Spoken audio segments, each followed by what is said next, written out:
Hello everyone, welcome to सरल English at साखार institute. सो हमने previous video में डिस्कस किया था कि 3 तरह के पर्सन्स होते हैं, first person, second person, third person. Clear? हर सेंटेंस में एक क्रिया होती है, एक वर्ब होता है। क्लियर? और हमारा अभी जैसे कि हम प्रेजेंट टेंस कर रहे हैं तो हमने डिस्कस किया था कि थर्ड पर्सन सिंगुलर के साथ थोड़ा सा चेंज होता है कि वर्ब में आपका एस लग जाता है। तो let's do some more examples. There we will discuss some more verbs. हम ज़्यादा verbs discuss करेंगे। क्लियर? मैं अपना लंच 2 बजे के करीब करती हूँ। I eat my lunch around 2 o'clock. अब टाइम से पहले आप हमेशा या तो at लगाते हैं या around लगाते हैं। at आप तब लगाते हैं जब आपको एग्जैक्ट टाइम की बात करनी है। जैसे आप बोलेंगे the class starts at 8 o'clock, class 8 बजे शुरू हो जाती है, तो वो एग्जैक्ट टाइम है। क्लियर? जैसे आप बोल रहे हैं कि ट्रेन 7:50 पे निकलती है। Clear? So the train departs at 7:50, क्योंकि ट्रेन का जाने का टाइम, क्लास शुरू होने का टाइम, कोई सीरियल टीवी पे आ रहा है, न्यूज़ आने का टाइम, इनके टाइम जो होते हैं वो एग्जैक्ट होते हैं, तो वहाँ पर आप हमेशा एट लगाते हैं। लेकिन जैसे आप कहते हैं कि मैं उठती हूँ 6 बजे के आसपास, मैं शाम को या मैं रात में 11 साढ़े 11 के करीब सोती हूँ, तो कोई फिक्स टाइम नहीं है। क्लियर? लगभग उसके करीब, तो वहाँ पर हम अराउंड यूज़ करते हैं। ऐसे ही आपका लंच का टाइम होता है। अब एग्जैक्टली ऐसा तो नहीं होता है कि भाई आप देखते हैं कि एग्जैक्टली 2 बजे फटाफट खाना शुरू कर दो। हाँ, कई बार 1:45 भी होते हैं, कई बार 2:15 भी हो जाते हैं, कई बार 2:30 भी बज जाते हैं, तो 2 बजे के आसपास। क्लियर? तो वहाँ पर हम अराउंड लगाते हैं। मैं साथ साथ आपको प्रेपोजिशंस भी समझाती रहूँगी।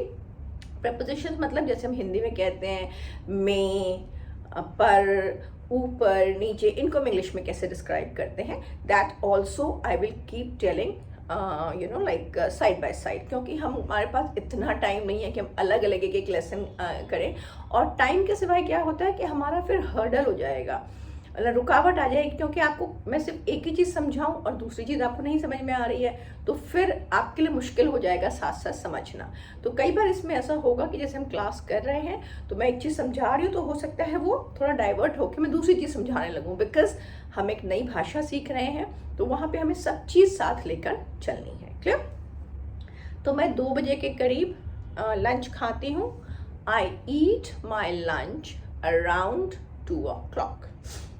तुम 2 बजे के करीब लंच खाते हो, फिर आप कैसे बोलेंगे? You eat your lunch around 2 o'clock. फिर आप कहते हैं हम 2 बजे के करीब लंच खाते हैं। क्लियर? वी, क्योंकि प्लूरल है, we eat our lunch, OUR, we eat our lunch around 2 o'clock. मेरा भाई 2 बजे के करीब लंच खाता है। Third person, my brother eats lunch around 2 o'clock. वो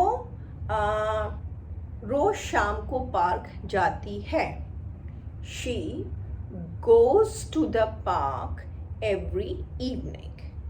मैं रोज पार्क जाती हूँ शाम में। I go to the park every evening. मैं बच्चे को डांटती हूँ। अब डांटने के लिए आपका क्या क्रिया है, क्या वर्ब होता है? Scold, SCOLD. I scold the child. तुम बच्चे को डांटते हो। You scold the child.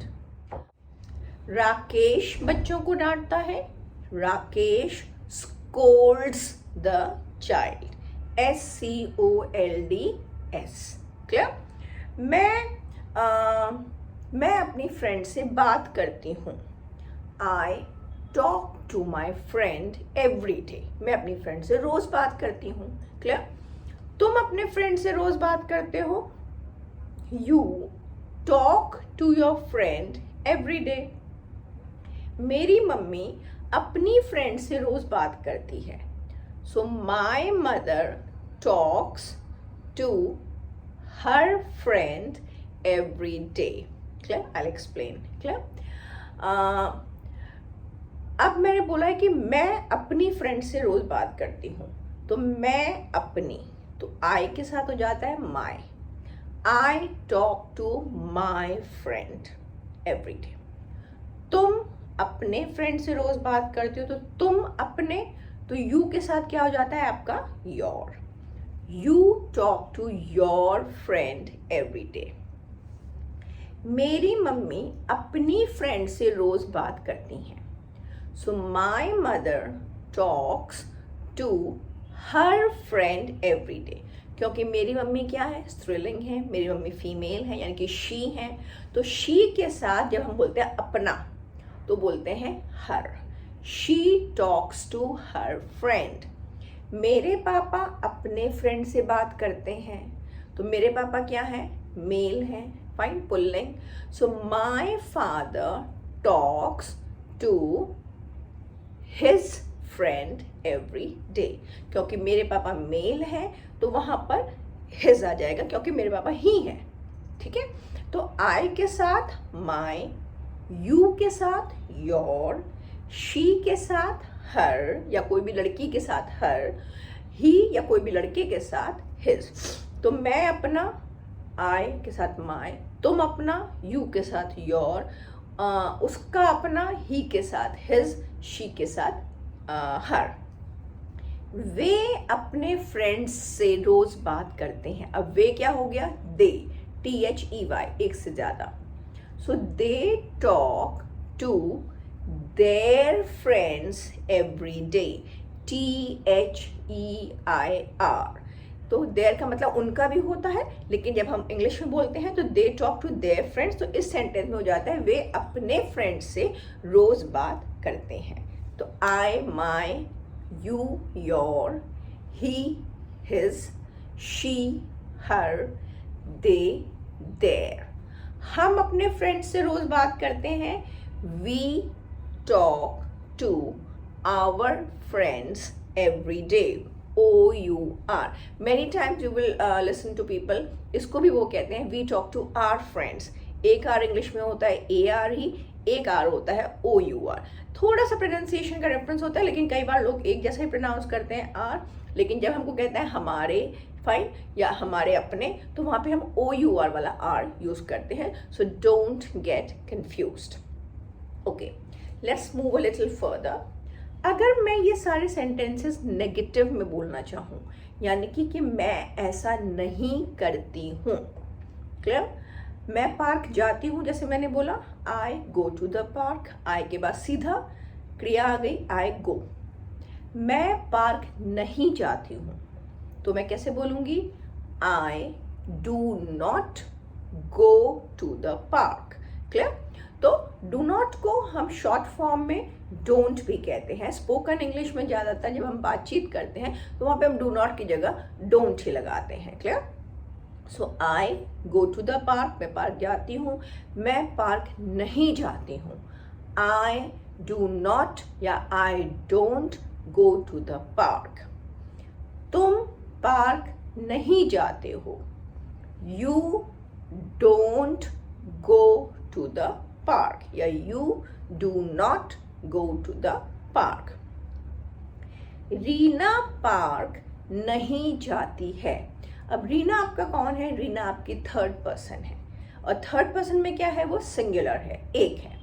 तो हम क्या बोलेंगे, हमने जब पॉजिटिव सेंटेंस बोला कि रीना पार्क जाती है, तब हम कैसे कहते हैं, Reena goes to the park. यहाँ पे क्रिया के साथ हमारी एस लगता है, क्लियर। लेकिन जब हम नेगेटिव सेंटेंस बोल रहे हैं, तो जैसे हम नेगेटिव सेंटेंस में आई के साथ डोंट कहते हैं या डू नॉट कहते हैं, तो रीना के साथ नेगेटिव सेंटेंस में हो जाएगा Reena does not go to the park. तो आपका ये गो वाला जो एस है वो आपका डज में आ जाता है, यानी कि डू में आके वो डज बन जाता है। तो गो गो ही रहता है, लेकिन डू नॉट की जगह यहाँ पे हो जाता है आपका does not.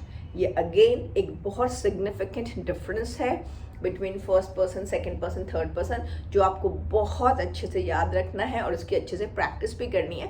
You don't bother, मैं आपको साथ साथ प्रैक्टिस कराती रहूँगी, लेकिन मैं इस तरफ कैमरे के बैठी हूँ, खाली मेरी प्रैक्टिस से काम नहीं बनेगा, even you have to practise, clear. मैं दोपहर में नहीं सोती हूँ। I do not sleep in the afternoon. तुम दोपहर में नहीं सोते हो। You do not sleep in the afternoon. मेरी मम्मी दोपहर में नहीं सोती हैं। My mother does not sleep in the afternoon. Clear? अब हम बस छोटे छोटे सेंटेंस करेंगे, हम पूरा नहीं करेंगे, सिर्फ वर्ब के साथ करेंगे। लाइक मैं नहीं जाती हूँ। I do not go. मैं नहीं खाती हूँ। I do not eat. Suppose ice cream की बात हो रही है, I do not eat ice cream. मैं नॉन वेज नहीं खाती हूँ, I do not eat non veg. Clear? मैं स्कूल नहीं जाती हूँ, I do not go to school. मैं बच्चे को नहीं डांटती हूँ, I do not scold the child. तुम ठीक से काम नहीं करते हो। You do not work properly. Properly मतलब ठीक से। फाइन। तुम टीवी नहीं देखते हो। You do not watch TV. तुम खाना नहीं बनाते हो। You do not cook food. तुम मेरी हेल्प नहीं करते हो। You do not help me. Clear? Let's come to third person. Reena hospital में काम करती है। रीना थर्ड पर्सन है, please remember. Reena works in a hospital. Reena hospital में काम नहीं करती है। Reena does not work in a hospital. Reena park नहीं जाती है। Reena does not go to the park. Reena lunch नहीं करती है। Reena does not eat lunch. Reena बस से नहीं जाती है। Reena does not go by bus. Reena बच्चे को नहीं डांटती है। Reena does not scold the child. बच्चा शाम को नहीं खेलता है। The child does not play in the evening. Fine. So please go through this video again and again because I'm telling you present indefinite ये आपका जो tense है ये बहुत important tense है। Clear? इसको कराने में मुझे I know 6-7 क्लासेस लग जाएंगी because I want to explain it very well.